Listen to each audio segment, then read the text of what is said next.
Hi there, everybody. I'm Jeff Mayers from WisPolitics.com and WisBusiness.com, here with a special trade policy event, our fourth of the year. It's about the US-Mexico-Canada Agreement, USMCA, and about how USMCA is helping the North American and Midwest recovery. So we do these events in connection and cooperation with the Wisconsin Technology Council, and Tom Still, the president, will be joining us. I want to thank those who are supporting this effort.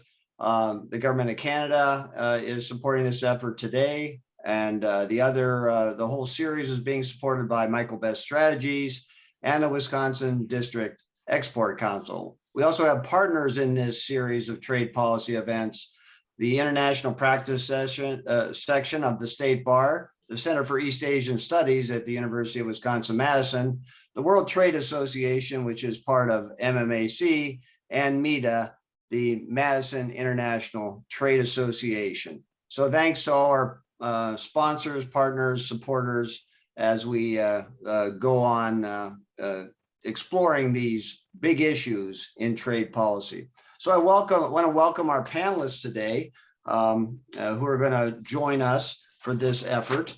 I want to start with the Consul General for the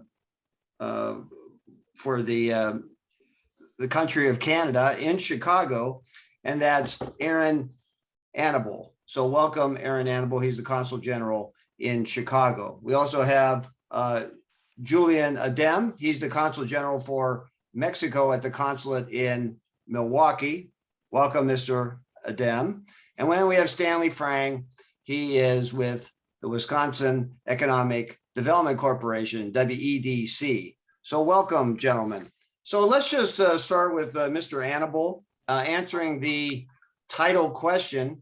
How does USMCA, how is it helping with the North American Midwest recovery from the pandemic shock that hit the whole world? We're still feeling the reverberations of this, but how is USMCA helping smooth it out a little bit? Mr. Annable. Thanks, Jeff. Good morning, everyone. Pleased to be here, and very happy to be joining my Mexican colleague and the rest of the panelists to engage in this really important discussion. I really appreciate your efforts, Jeff, for putting this together. Happy to join. I'm actually quite new in my role. I arrived in September. Still learning a lot about the region. Really excited to be working here, and given how virtual things work these days, I'm actually joining you from my hotel room in St. Louis, Missouri today, where I'm doing some outreach. Also somewhat related to the topic at hand. If we go back to July 1st, 2020. That's when the USMCA entered into force. At the outset, it preserves key elements of its predecessor, the NAFTA, and modernizes provisions to address 21st century trade challenges, namely reducing red tape at the border, and also providing enhanced predictability and stability for workers and business across the integrated North American market, and that certainly applies here in this region. It incorporates provisions to promote opportunities for nearly 500 million people who call our region home. What's interesting, though, I think from the Canadian perspective, is that it was on March 13th, 2020, when Canada ratified the USMCA, or CUSMA as we call it, and we became the third and final country to do so. So it was right at that point that we saw unprecedented shutdowns in response to the COVID-19 pandemic. So what that means for Canada is we saw an absolute confluence of the pandemic and the USMCA. And I think there are many lessons to glean from the still ongoing pandemic and our collective response, and how we'll impact our economic recoveries looking through the lens of the agreement. And I think at the outset, One lesson we've learned is that we are all better off and more resilient when we're working together. The global pandemic has hit all three countries hard and has put an unprecedented strain on supply chains and dramatically increased demand for essential medical equipment and supplies. We're still feeling these pressures on supply chains, as we all know. And we saw some countries turn to protectionist measures to try and address shortages, while others work to continue keeping essential supply chains operating. The USMCA continues to reinforce Canada's strong ties with both US and Mexico, perhaps our most important economic ties. We saw dramatic increases in trade since NAFTA first came into force. Trilateral trade has tripled. And as we build back from the pandemic, I think we can look to the US-Mexico-Canada free trade zone to help. It's the biggest economic region in the world and encompassing a 22 trillion regional market of more than 480 million consumers. And I think by many measures, the North American trading bloc has been a success by serving as a basis to grow both trilateral and the bilateral North American economic relationships. And this integration helps maximize our capabilities and makes our economies more innovative and more competitive. And I think the modernized USMCA provides exactly the kind of tools that we need in our toolboxes to move our countries forward while we still continue to face challenges from the pandemic and these ongoing supply chain challenges. I think one thing we've seen that has increased since NAFTA first entered into force is the growing integration of our supply chains across our region. More and more, we're seeing our companies in our three countries making things together, partially assembled products, crossing the borders multiple times before they are complete. And I think the modernized USMCA provides important tools to facilitate this integration. And this includes updates in key areas. And that includes the rules of origin for automotive manufacturing, in agriculture, in labor, intellectual property rights, culture, and dispute settlement. It reinforces these supply chains, and it also includes robust chapters on labor and the environment, which are now both subject to dispute settlement. In all, 9 new chapters have been incorporated into the USMCA, and they cover modern day trade challenges, including digital trade, regulatory cooperation, and North American competitiveness. I think, some of the main points as we look ahead to address the rebuilding of our economies post-COVID, the things that we know is one, that this isn't a recovery that's going to happen overnight. 2, it's not a recovery that's going to come easily. And I think most importantly, a recovery is going to best happen when we recover together and work together. And I think the USMCA provides the backdrop and the certainty to do this here in the region as it does across the country. And the USMCA has entered into force, but we do need to go further. And I think it's up to companies to look at the provisions and take advantage of them. And I think if I would just make one last comment, and this is a quote, and I don't think I could have said it better from someone at the Brookings Institution. They're doing a USMCA roadmap project. And the lead author said, maximizing the opportunities that USMCA presents the region will require the 3 countries to see each other as true partners with a common cause. And at the end of the day, I think that's what it's all about. So that'll be my opening comment, Jeff, if that works. Thanks. Yeah, excellent. Thank you, Consul General. Okay, well, we now go to Julian Adem, who is the Consul General at the Mexican Consulate in Milwaukee. Welcome, Mr. Adem. How do you see USMCA helping with the North American Midwest economy recovery through the pandemic? Well, being based in Wisconsin, I first of all want to stress the fact that both trade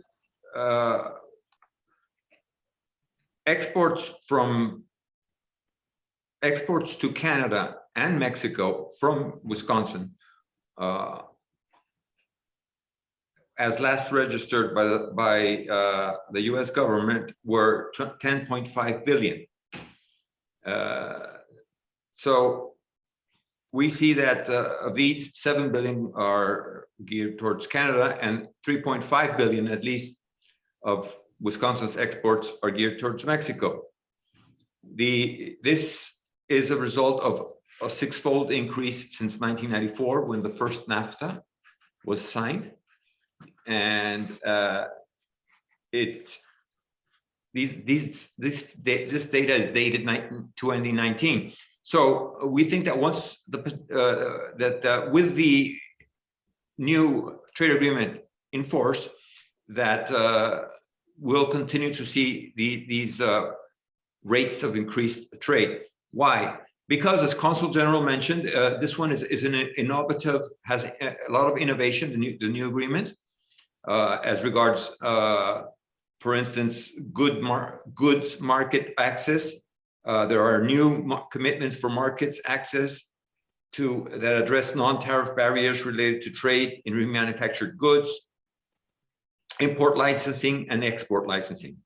There's the issue, which has been now addressed properly, of intellectual property, as the Consul mentioned. There's a high standard intellectual property chapter, which provides strong and effective protection and enforcement of IP rights. And this is very important, especially because there was doubt about Mexico applying intellectual property rights with regards to certain manufactured goods. Of course, the digital chapter, which allows now for trade through digital means, is something which enhances definitely and provides great opportunities for trade between the Midwest, particularly Wisconsin and Mexico, and of course Canada, to continue to grow. So I'm very optimistic about this. And there's something that I also want to mention, which is all the so-called red tape. We have now with this USMCA, and again, I'm not an expert, but there's the so-called information technology and single window system. The USMCA requires the parties to employ technology across all processes to increase efficiency. This includes making available all forms or documents required for import-export, permitting the electronic submission of customs declarations, permitting the electronic payment of duties, taxes, fees, and endeavoring to allow an importer to correct multiple import declarations through a single form. So this is the use of information technology to make things easier, to cut down on the red tape. This leads us to the concept of single window. The USMCA requires parties to establish or maintain a single window system that enables the electronic submission through a single entry point of documentation and data required for importation. Of course, this is something more for brokers to look at. And so there's a whole section, Article 7.9 on use of information technology, and 7.10 single window. This is going to facilitate the logistics, and it should be already doing that. So, regardless of the pandemic, the digital component is something which will allow for trade through the new forms of the new technological IT forms that exist to be carried out, because we must remember that NAFTA was the old one, was negotiated before there was any form of e-commerce. We now know that digital transactions are permitted by the use of electronic authentication and electronic signatures while protecting consumers and businesses' confidential information. collaboration in addressing cybersecurity challenges. This new system protects against forced disclosure of proprietary computer source codes and algorithms, and it enhances the viability of internet platforms that depend on interaction with users by limiting civil liability for third-party content. A lot of things that weren't in the old NAFTA, rules for digital trade. And that's going to help us, especially if we have new close downs, because we don't know, this pandemic, comes and goes. But I want to mention something very, very, very important regarding intellectual property. So that companies in Wisconsin and the Midwest can be comfortable. Copyright. There's now full national treatment for copyright and related rights. The copyright term of life of author is 70 years, which is I think a formidable amount. There's also enforcement measures. Okay. So we are now. I finally want to say this: the great beneficiary of all this is going to be small business, because in Wisconsin, in Midwest, in the U.S., in Mexico, it's small businesses, not the Amazon, not the Walmarts of the world that do business.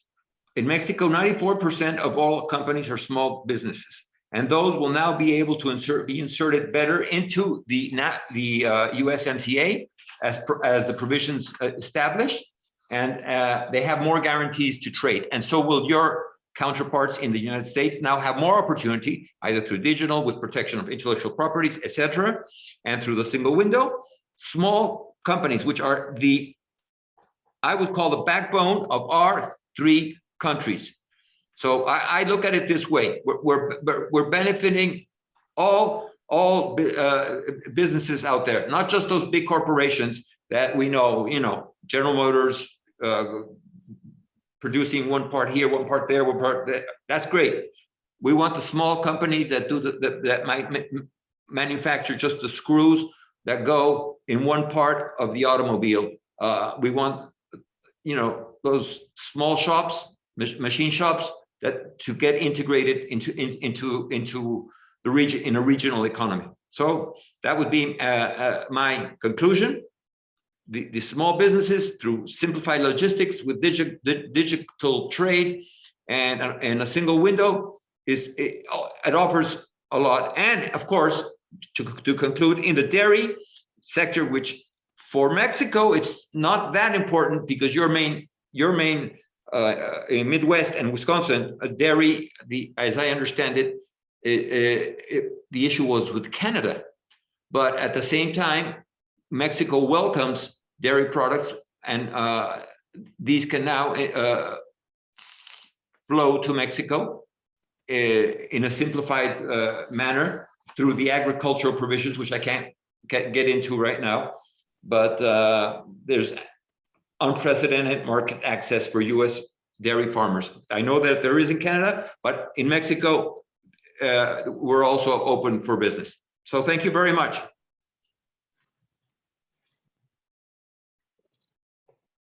Okay, Jeff, I think you were introducing. Thank you very much, Consul General Adem. And I don't know, we'll go to Mr. Annable. You'll be able to answer, some of the dairy concerns in an audience question coming up.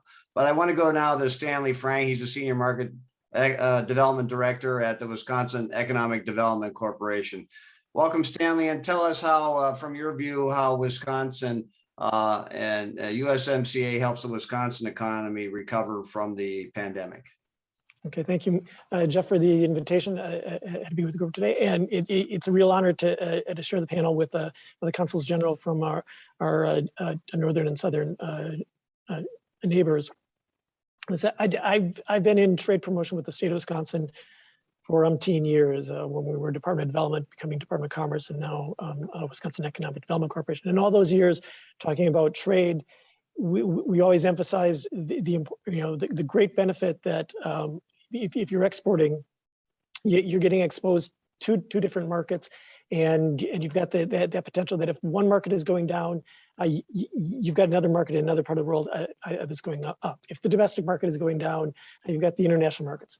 With this pandemic, it's everybody is pretty much in the same boat with there's a lot of disruption, there's a lot of change.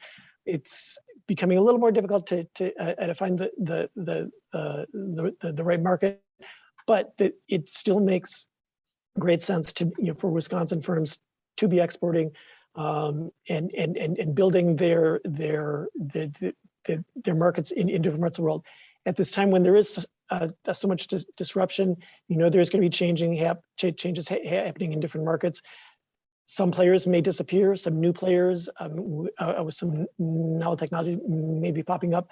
So in the last couple of years, the next few years, there will be a lot of churn and change in the markets, but creating opportunities for Wisconsin companies. When the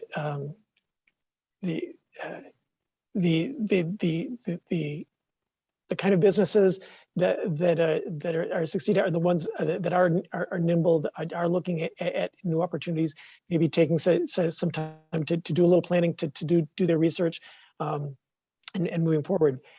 The fact that Canada and Mexico are neighbors within North America, we've got some great opportunity.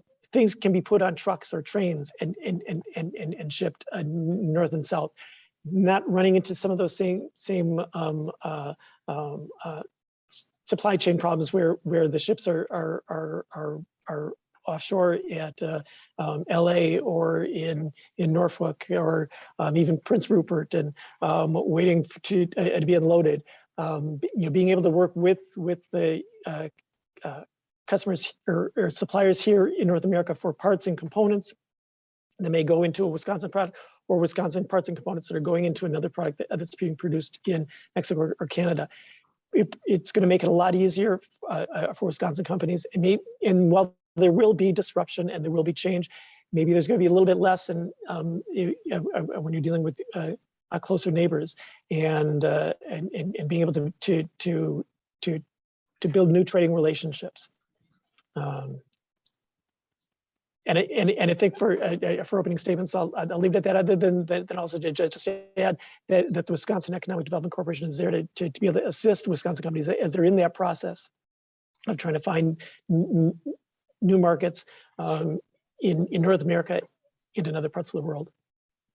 Yeah, and I think doesn't WEDC have a virtual or maybe an in-person trade mission coming up, either to Canada or Mexico? Right. We normally Canada and Mexico are such important markets for Wisconsin that we always have a trade venture going to those markets every year. We did have to pivot, and we went to a virtual trade ventures that involved meetings like this online. But we are now getting to the stage where we're looking for the time past COVID. Our next trade, currently we're doing a trade venture to Africa right now, virtually. Come February, we'll be doing a virtual trade venture to Mexico.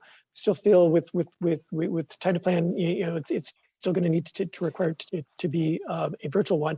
But our plan and goal is that in March we will be doing, and we'll be back to in-person trade ventures with a trade venture to Canada that'll make stops in Montreal and Toronto. And then hopefully we'll be, from there on, we'll be doing probably a mix of virtual and in-person trade ventures.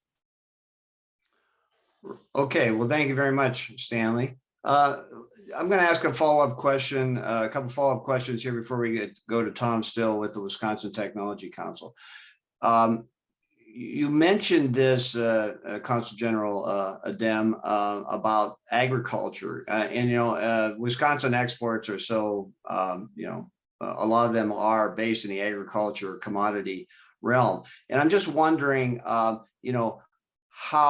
the USMCA is advancing, the agriculture commodities and the free flow of agriculture commodities. Does anybody want to take a stab at that?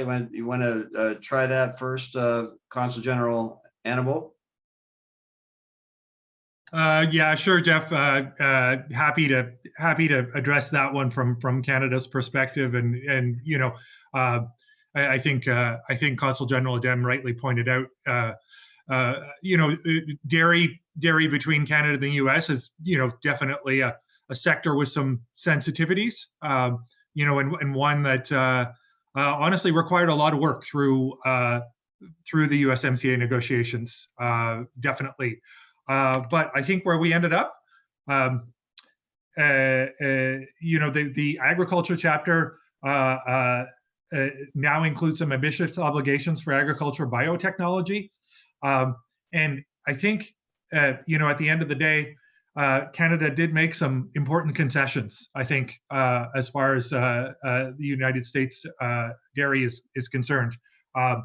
As part of the agreement, we agreed to provide new market access to the U.S. in the form of tariff rate quotas for dairy, poultry, and egg products, tariff elimination for whey powder and margarine, and the agreement establishes a mechanism to monitor exports of skim milk powder, milk protein concentrate, and infant formula.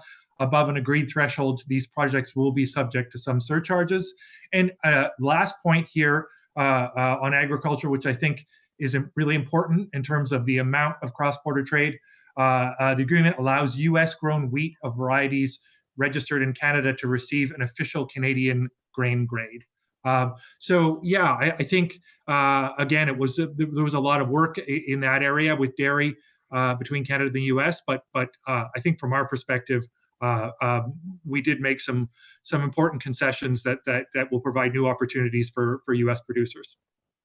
Okay, Stanley Frank from WEDC. What about the all the dairy products? And I think Consul General Annable talks about the tensions, and there does seem to be still some remaining tension in that arena. Well, how do you think the dairy product producers in Wisconsin are dealing with that or coping with that? The Wisconsin Department of Agriculture, Trade and Consumer Protection is probably going to be have a much better handle on the dairy issue. But from my viewpoint, it is a market or a product category that has seen a lot of contention between the United States and Canada. When you look, most of the Canadian landmass is north of the United States, but when you look at certain areas, like Toronto, it's pretty much due east of Madison. So we're in a very similar kind of climate, of growing seasons. So the dairy industry is really strong there. So Canada is going to be a strong a competitor for us. It is still a good market for Wisconsin companies and for Wisconsin dairy products. I'm sure a lot of Wisconsin dairy producers would like it to be a better customer and buying even more. But at least there have been some steps taken in the right direction. Again, always the potential for more. I think I would leave it at that from the WEDC viewpoint. Right. I mean, Canada did make some impressive concessions there. That's how the agreement eventually came forward, came to fruition. So, I mean, I think there's some kinks still being worked out there, but I mean, it's on a pathway to success. Consul General Adem in Milwaukee for Mexico. What about all the other kind of ag products that flow from Mexico to North America and the Midwest? How is UMCA facilitating a freer flow of those things? Yes, we think that because the new agreement includes a modernized chapter on sanitary and phytosanitary measures.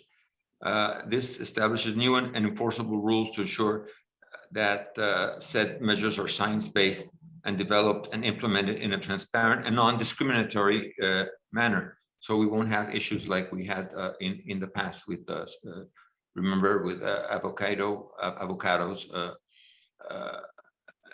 that we had to take to dispute the matter for many years. Now it's going to be a fact-based process. And of course, as Consul General from Canada mentioned, the cooperation on agriculture biotechnology is certainly going to benefit those exports which Mexico carries out in the agricultural sector. But we must emphasize that Mexico is, for all intents and purposes, in this agreement at this time, it's still a manufacturing powerhouse. That's the main emphasis of Mexico's participation in this agreement. And the main, for instance, even if we look at Wisconsin exports to Mexico, dairy products don't show up in the top 10. It's machinery, transportation, electrical equipment, chemicals, paper, plastics, fabricated metal products, computer and electronic products, and well, we do have processed foods. They are there, and vice versa for Mexico. Mexico is working very hard on a specialized fruit, which apart from avocados, which are so common, and maybe other goods which you've seen in supermarkets, and where we compete with other countries, we might have more favorable conditions, like bananas maybe. Mexico is becoming a hot spot for something that you produce in Wisconsin, which are berries. In some of the mountain areas of the state of Michoacan, for instance, we get the effect of a climate similar to the one you would get in northern latitudes. So we are able now to produce and export in a very modern manner, and with all sorts of berries, which are consumed basically in the United States and maybe secondarily in Canada. I don't have the information, but I do have knowledge that this sector is going to explode in the future. And maybe there some Wisconsin producers are gonna, they're gonna have competition, which is good. Okay. Just don't produce cranberries. I think that would be the biggest blow. Okay. Let's go to Tom Still. He's the president of the Wisconsin Technology Council, and he's going to take over here for a bit and ask more about the biotech and tech and digital economy areas, issues in USMCA that we've just touched on. So welcome, Tom. Well, thank you, Jeff. And it's a pleasure always to be a part of this partnership with WisBusiness and WisPolitics. And thank you so much. Just a quick review for people who might just be joining the program. We're talking about the US-Mexico-Canada agreement, which replaced NAFTA, the North American Free Trade Agreement, which took effect in the mid-90s. And it did a lot of good things and also had its critics, but it really basically needed to be modernized. There were so many differences in the economy, over that 20+ year span that it needed to happen. And among them were protections for intellectual property and technology, and the kinds of things that Wisconsin increasingly does well, but also in Mexico and Canada. So it went from a marketplace really digitally that was limited to almost to the borders of those respective countries, to a fully robust internet software world. Digital trade became commonplace, but some of the protections weren't in place. And so I want to turn now to both the Consul Generals and to Stanley from WDC, which has a really vibrant international division, by the way, that does some great things around the world. Some of the pieces that took effect with USMA dealt with counterfeit and pirated goods, which can be also digital goods, with trade secrets, with protection of patents, with how technology and data could be stored and where. You know, in a world where so much of the data is stored in the cloud environment, it became really incumbent on this agreement to take a different route. So I'm going to start with Consul General from Canada, Aaron Annable, and just talk a little bit about how you saw this transition taking place and why it was so important for USMCA to come into being. Thanks, Tom, and sure, happy to do that. And maybe I'll start with a couple of points on IP and then switch over to digital. So I think at the outset, what's really important in terms of intellectual property, according to the statistics that I've seen, and these are even from a few years ago, so they've probably grown. So in Canada, we have the Canadian Intellectual Property Office, and over half of the patent applications going to that office have come from the U.S. And that number for trademarks is 32%, and for industrial design, it's 56%. So just to give you an idea of sort of the level of cross-border activity, and in terms of where Canada is submitting its patents internationally, the U.S. is by far the largest destination. So really important that we're on the same page in this area. You know, and I think the USMCA does establish a legal framework of minimum standards for the protection and enforcement of IP rights in North America. You know, in some cases, a lot of these had already been incorporated into Canadian IP law, but not all of them. And so this, you know, as I said, brings us really more onto the same page in this important area. You know, as the Consul General Adem pointed out, the time span has increased to 70% from, or sorry, 70 years from 50 years beyond the life of the producer. You know, and that's a big change, and we've actually had public consultations in Canada on how to roll that out and implement it. But yeah, I think the IP enhancements are a really important aspect for us in this agreement. In terms of digital, the Canadian Business Council noted recently in a report that over the past decade, the digital economy in Canada grew 40% faster and generated almost 4 times as many jobs as the overall economy. So really important area for Canada, and why it's so important to have the enhanced the digital chapter and digital provisions in the USMCA. Essentially, 4 main components, which is customs on digital products, data localization laws, civil liability for content creators, and I think one that I would highlight specifically is cooperation on cybersecurity. There are provisions for that in the USMCA, ways to address both spam and consumer protection in the digital space more generally. So yeah, really important area, and an important part of the updated agreement. Right, and clearly, I mean, cybersecurity is an international problem today.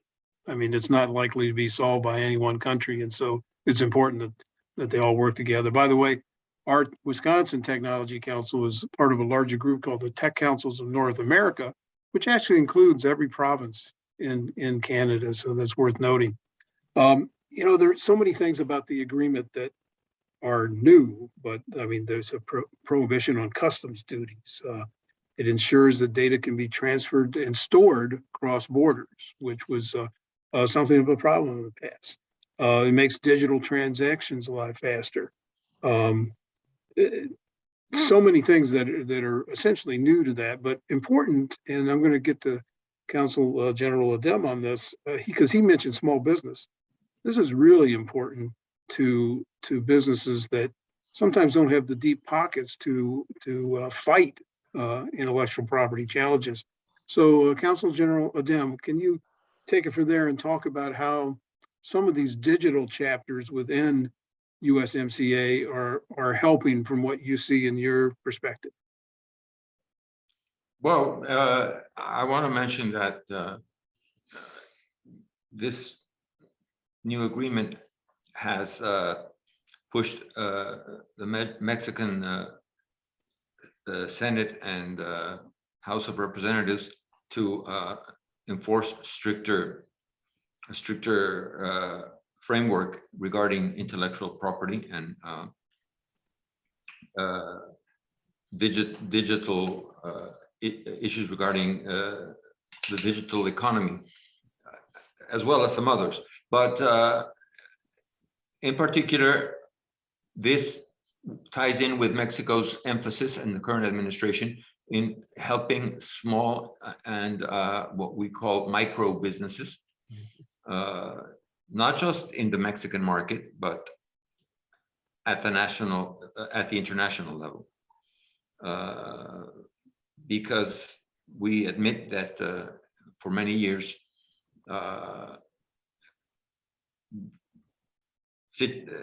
innovations which were developed by Mexican creators in different areas, maybe software or even on video games and things like that, were subject to intellectual property theft.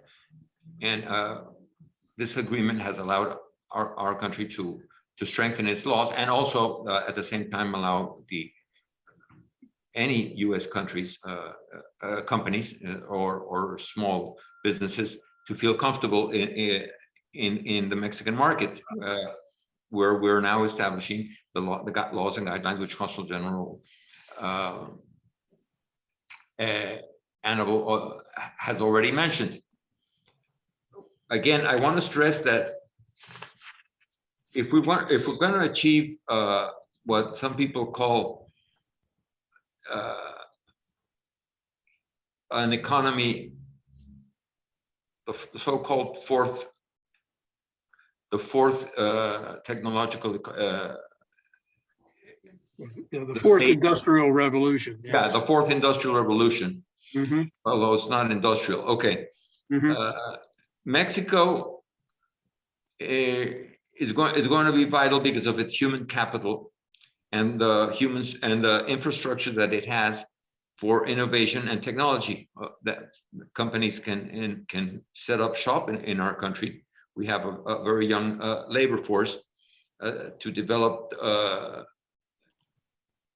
creative projects where intellectual property and software and digital economy products are involved.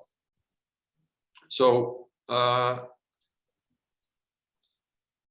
we think that not only is the country of Mexico being modernized as a result of this trade agreement, the whole continent will now be able to integrate, and many U.S. companies will feel safer because Mexico is adhering to a rules-based system. I want to recall that the recent meeting between President Biden, Prime Minister Trudeau, and Mexico's President Andrés Manuel López Obrador, a trilateral meeting which occurred on a few days ago, on the 18th of November. This meeting, which hadn't occurred in 5 years, and I consider it of the utmost importance.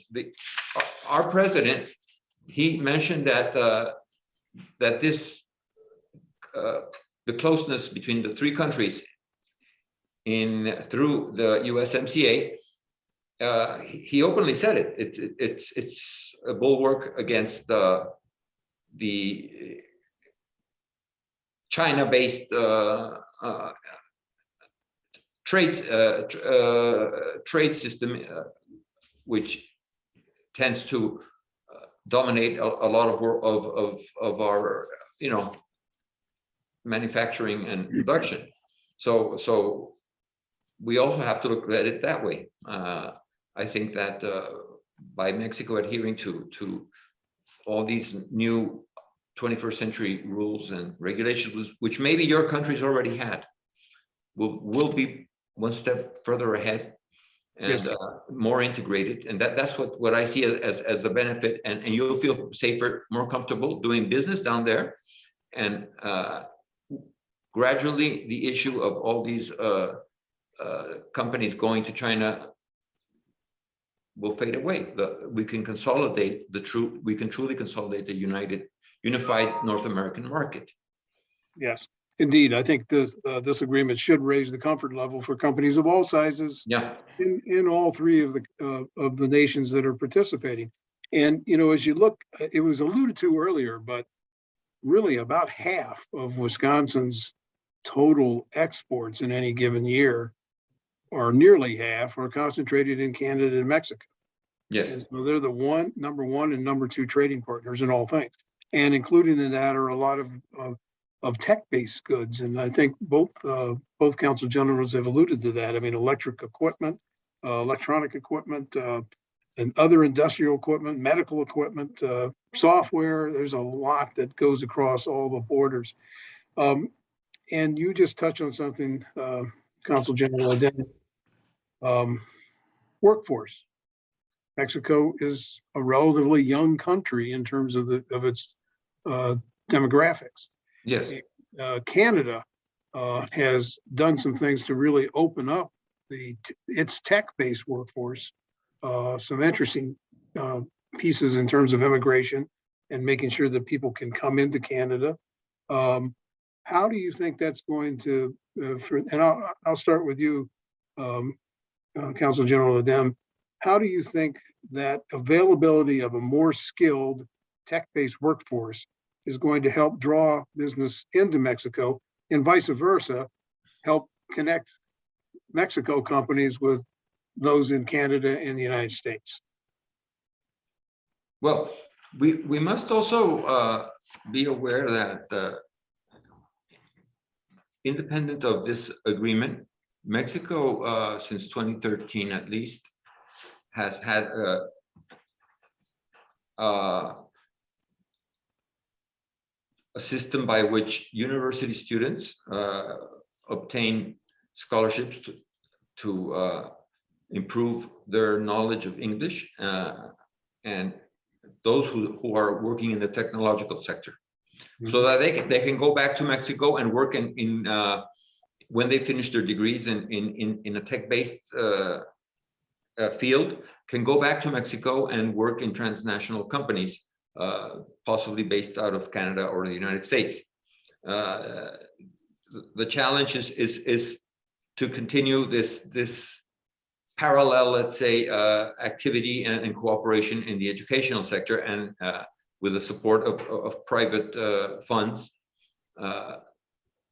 We think that one of the main challenges Mexican technology, because there are many students who are very studying and are very well prepared in software development and all that, but they have a language barrier because traditionally English was not taught from grade school, and this issue, as it's gradually addressed, as more young students in college improve their English, they'll be able to work not in the United States, in Mexico, but of course they're going to have to deal with subjects in English and look at the software and all that.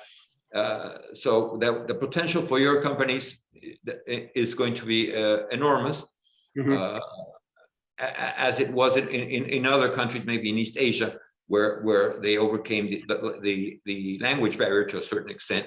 Countries like Taiwan, maybe that would be the aim. As you know, we already have some hubs, like in the area of Jalisco State, Guadalajara. They already have like a sort of Silicon Valley, a mini Silicon Valley.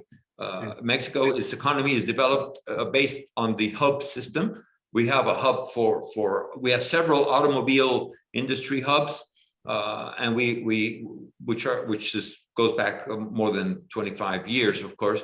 But we also now have an aerospatial hub in the area of central Mexico called Querétaro, and in Guadalajara we're developing the high tech and so the for American companies where tariffs are going to be reduced, where the wages are relatively lower, not as low as in some parts of the world, of course, but we're talking technology. I think there's great potential, and of course, our people properly trained and participating in companies which are established in all three countries can also offer their services in the United States. You need a lot of H-2 visa workers here in technology and industry, and I think there are the NAFTA visas too, the old NAFTA visas as they were called, the TN visas, which weren't properly taken. Let me stop you there because in the interest of time and get to Consul General Annable, because you're right, those are great opportunities, and we're in a remote work environment today in all of these countries. So the Canada perspective, that's been Canada's been very aggressive about trying to recruit foreign workers, and they're doing a pretty good job of it. And in fact, it was mentioned the other day in the New York Times, there was a piece about the global workforce issues. Can you summarize that, Consul General Annable? Yeah, and absolutely, Tom, and I'll be quick because I'm conscious of the time as well. But yeah, no, I mean that's exactly it. I think, if we look at our digital economy, it's operating at nowhere near the potential it could be, and one of the significant issues there is a shortage of workers with STEM skills in that area. Even though we do have a highly educated and highly skilled workforce in Canada, we do need to look abroad. And you're right that we've actively been doing that. And I would say within the USMCA, labor mobility provisions were preserved, which is a good thing.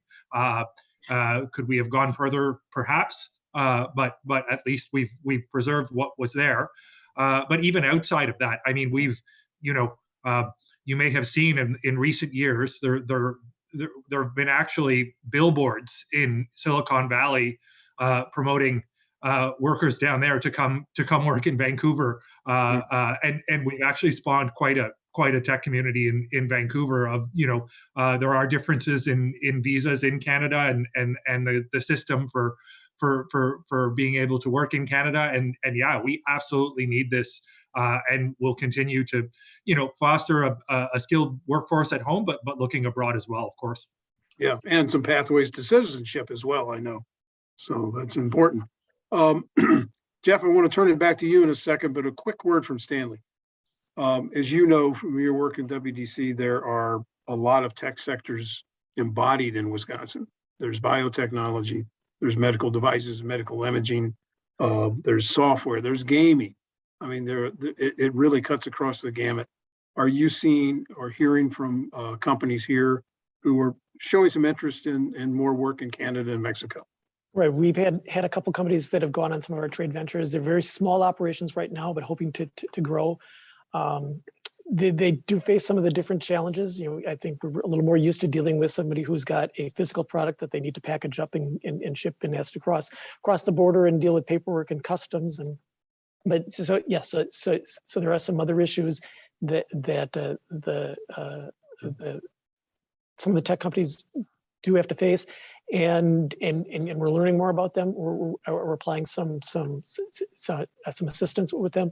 Well, we do have our International Market Access Grant program that will help companies fund, if they need to have patent protection, if they need to have trademark protection in a market where they want to sell, or in a market where they might not see a potential to sell right now, but they've got a major competitor that's there. They may be looking for some assistance to cover some of those costs. And that would be one of the things that could be used on an international market access grant. Very good. And you've also got export training opportunities that companies can take advantage of. So sure. back to Jeff. I know that there are some audience questions.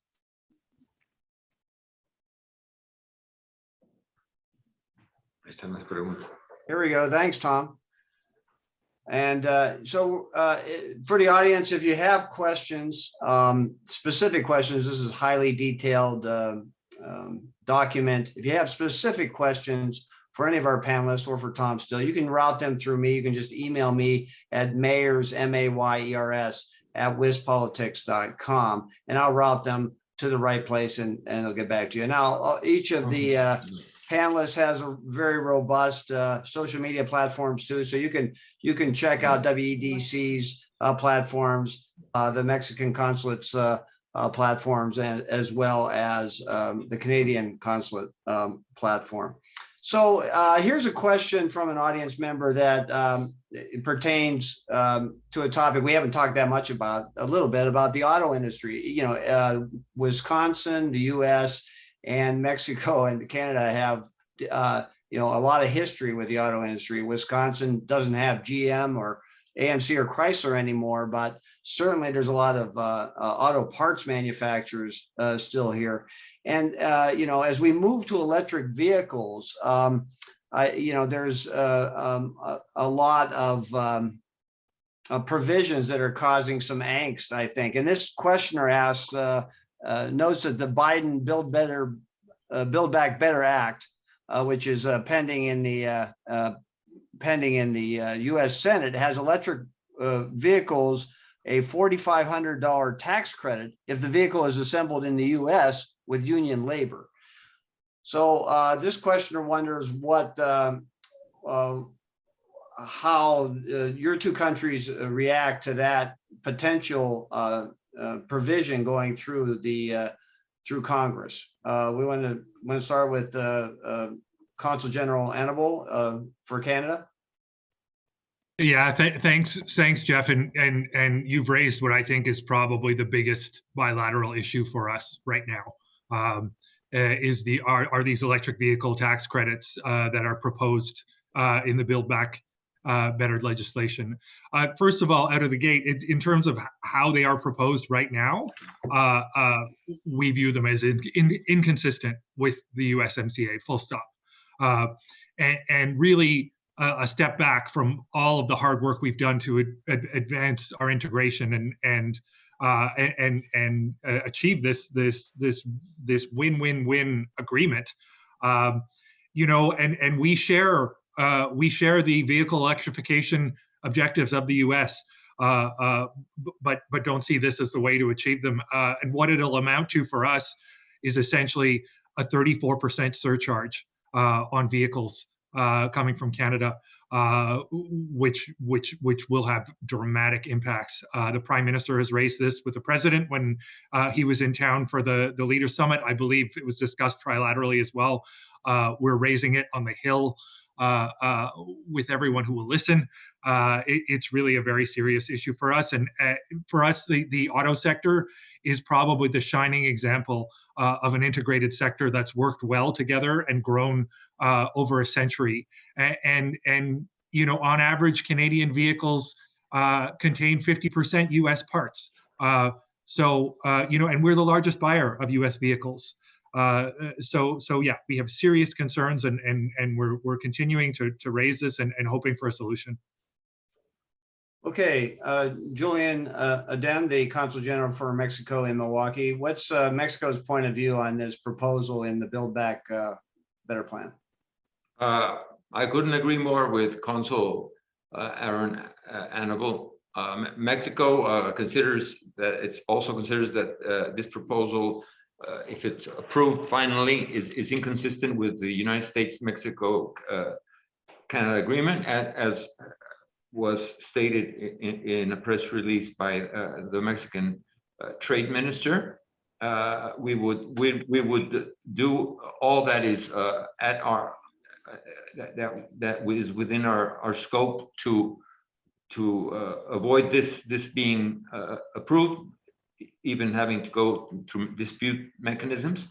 We must remember that the USMCA already includes advanced, comprehensive, and enforceable labor aspects, whereby the percentages in the manufacturing of cars were clearly established. We I don't have the numbers right now. I believe that at least 40% of the vehicle content has to come from the United States. That Mexico made a big sacrifice there in regards to automobiles, and of course we're all in favor of clean cars, but by bringing in these kinds of subsidies, we're undermining free trade. So that's not the way to go. Personally, I don't think the bill can be passed in its current form. It has some aspects which in the Senate will have to be polished, so to speak. And U.S. unions have been very. We've given them a lot. I mean, we already have, as per the USMCA, established labor standards which are up to par with those of the United States. We've included, we've gone so far as to establish and accept the situation of collective bargaining agreements and all that. So U.S. labor has really been you know, it got a lot of what it wanted in this deal, because of course we understand U.S. workers were angry that they'd been left out in the old NAFTA, but this would be just a plain old subsidy. And Mexico cannot accept it. So we're on the same side as Canada. Okay, and Stanley, I'm not going to ask you to get involved in this dispute. So, so anyway, we've run out of time, gentlemen. I really want to thank you all for being part of this. I think it helped really explain, you know, what the USMCA is about and how it's helping small businesses and big businesses in the Midwest and North America. I want to thank Tom Still from the Wisconsin Technology Council, our partner in these trade policy events. Again, I want to thank Julian Adem. He's the Mexico's Consul General in Milwaukee, and Annable. He's the Canada's Consul General in Chicago, and Stanley Frank from WEDC. So thank you very much, gentlemen. And we'll be back next year with 4 more of these trade policy issue explanations and events. And so I ask you to, if you have any questions on them or you have suggestions, just email me, Jeff Mayers at mayers@wispolitics.com. All right. I want to thank all our partners and supporters for this event series.